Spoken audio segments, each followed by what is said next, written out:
Hello everyone, welcome to my channel. मैं हूँ सानिका और आज से मैं इस चैनल पे स्टोरी शेयर किया करूँगी।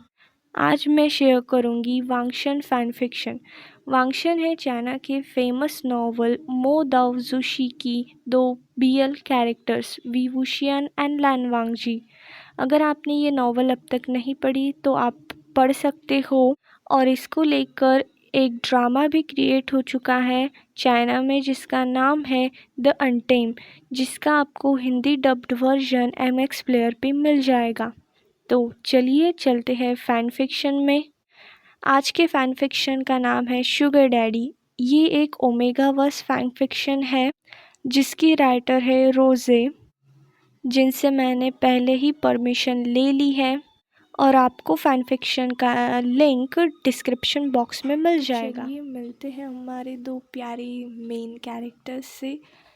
वी वुशियान, जो 30 साल का एक डोमिनेंट अल्फ़ा है, जो चाइना के बिजनेसमैन की लिस्ट में टॉप 10 में आता है, जो लैन वांगजी के साथ एक प्रोटेक्टिव एंड केयरिंग रिलेशनशिप में है। वी वुशियान, जो लैन वांगजी के स्टडीज़ से लेके उसके हर एक चीज़ों का ध्यान रखता है। वही दूसरी तरफ एक 19 साल का इंडिपेंडेंट ओमेगा, जिसने अपनी 6 साल की उम्र में अपने पेरेंट्स को खो दिया और जो अभी अपने अंकल के साथ रह रहा है, लैन वांगजी। लैन वांगजी जो वी वुशियान का शुगर बेबी है। तो कहानी की शुरुआत होती है वी वुशियान के मेंशन से।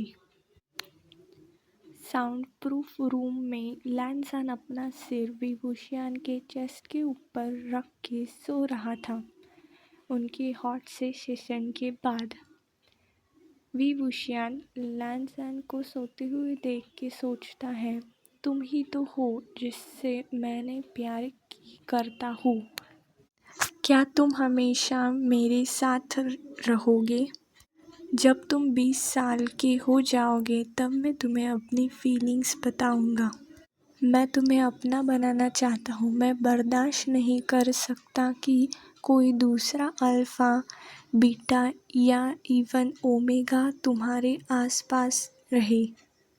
आई want to mark you. I want you to be my omega.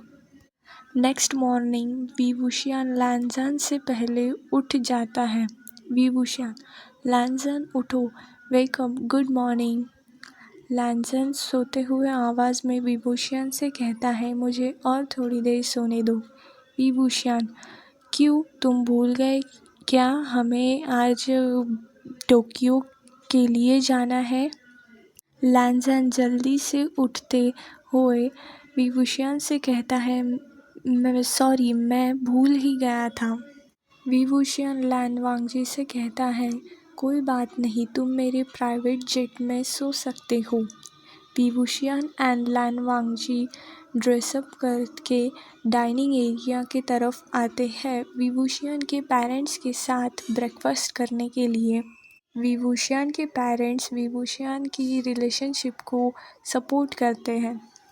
We वुशियान अपने फादर जियांग फेंगम्यान के साथ अपनी मीटिंग और कॉन्ट्रैक्ट के बारे में डिस्कस कर रहा था और लैन वांगजी और उसकी माँ दोनों आराम से ब्रेकफास्ट कर रहे थे। आफ्टर कंप्लीटिंग द ब्रेकफास्ट वो दोनों अपनी टोक्यो ट्रिप के लिए निकल गए थे।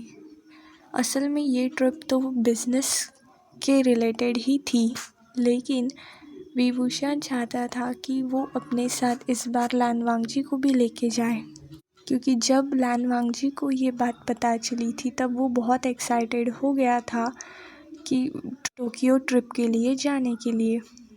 वी वुशियान लैनजान को पहली बार अपने प्राइवेट जेट में ले जा रहा था।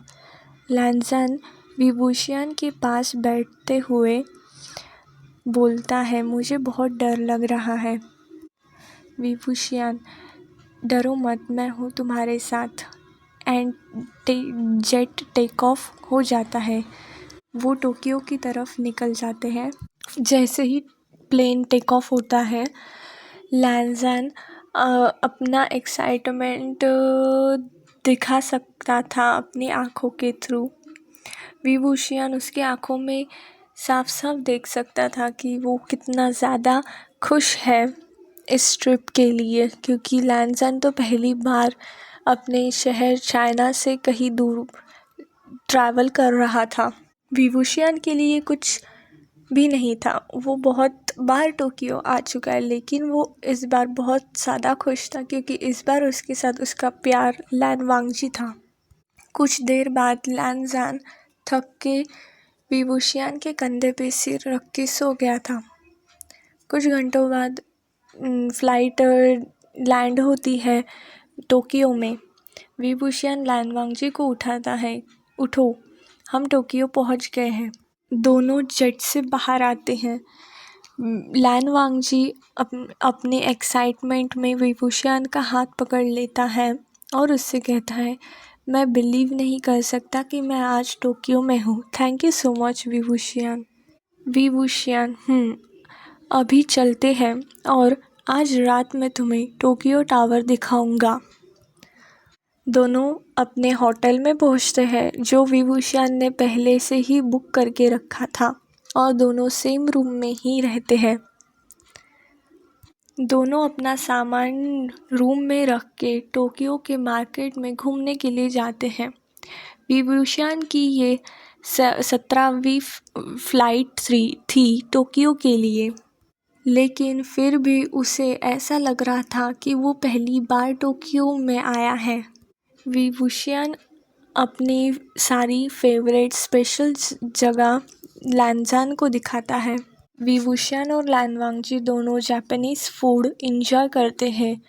लैनज़ान विभूषियन को थैंक्स करता है, उसने अपने साथ उसे भी यहाँ पे लेके आया। विभूषियन, मुझे थैंक्स मत करो, मैं ये तुम्हारे लिए ही कर रहा हूँ, मैं चाहता हूँ कि तुम खुश रहो। लैनज़ान अपने एक्साइटमेंट में, I like you, I want to live with you for a long time.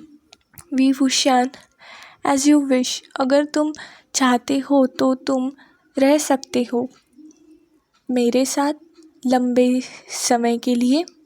Vibhushan अपनी फीलिंग्स कन्फेस करने ही वाला था, लेकिन उसका फ़ोन बजने लगता है। विभूषण सारे बिल्स पे करके लैनज़ान के साथ अपने होटल वापस आता है। जैसे ही दोनों अपने कमरे में पहुंचते हैं, लैनज़ान सो जाता है। विभूषण ने उसे परेशान नहीं किया, उसने लैनज़ान के ऊपर ब्लैंकेट डाल दिया और उसे आराम करने दिया। अगर तुम चाहते हो तो मेरे साथ तुम लंबे समय तक रह सकते हो, हम दोनों शादी भी कर सकते हैं, तुम मेरा ओमेगा बनके रह जाओ। विभूषण सोचता है और लैनज़ान की फोrehead पे किस करता है। रात को रेस्टोरेंट में बिजनेस रिलेटेड पार्टी ऑर्गेनाइज की गई थी, जहां विभूषण एंड लैन वांगजी जाते हैं। विभूषण ने एक ब्लैक कलर का सूट पहना हुआ था जिसपे एक रेड ब्रॉच लगा हुआ था, और दूसरी ही तरफ लैनज़ान ने एक टाइट वाइट सूट पहना हुआ था जिसमें से उसका बॉडी शेप बहुत विजिबल हो रहा था। वो पार्टी में बहुत शाइन कर रहा था, सारे अल्फ़ा ओमेगा बीटाज उसकी तरफ देख रहे थे।